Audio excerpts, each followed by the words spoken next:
Gjithmonë buzëqeshte, por askush nuk e dinte çfarë po kalonte. Pas buzëqeshjes së përhershme fshihej një betejë që pak kush do ta imagjinonte. Për të gjithë ata që e njihnin, ai ishte njeriu që gjithmonë buzëqeshte.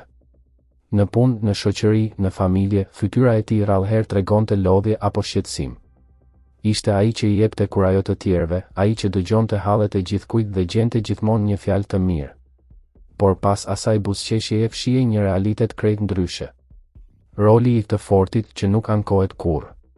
Që në moshë të re, ai ishte mësuar të mos tregonte dobësi. Rrethanat e jetës e kishin detyruar të piqej shpejt dhe të merrte përgjegjësi më herët se të tjerët.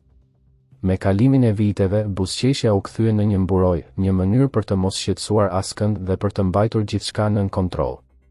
Ai besonte se po të tregonte çfarë po kalonte, do të rëndonte të tjerët. Prandaj zgjodhi heshtjen. Çfarë fshihej pas pamjes së qetë?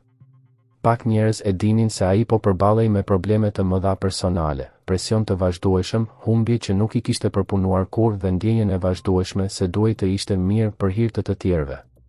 Në shtëpi, kur dritat fikeshin, buzëqeshja zhdukej. Aty mbetej vetëm, me mendimet dhe peshën e ditës. Momentet që e zbuluan të vërtetën.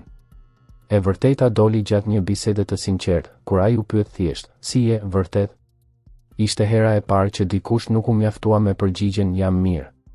Fjalët dolën ngadalë, por me peshë. Treguan se sa e lodhshme ishte të buzëqeshje çdo ditë, ndërkohë që brenda vetes po përpiqeshe të qëndroje në këmbë. Reagimi i njerëzve që nuk e kishin vënë re kurrë. Kur historia e tij u bë e njohur, shumë u ndjen fajtor që nuk e kishin kuptuar më herët. Të tjerë u ndjen të prekur sepse pan veten në të njëjtën situatë. Komentet në rrjetet sociale ishin të shumta. Ata që qeshin më shumë, shpesh luftojnë më fort.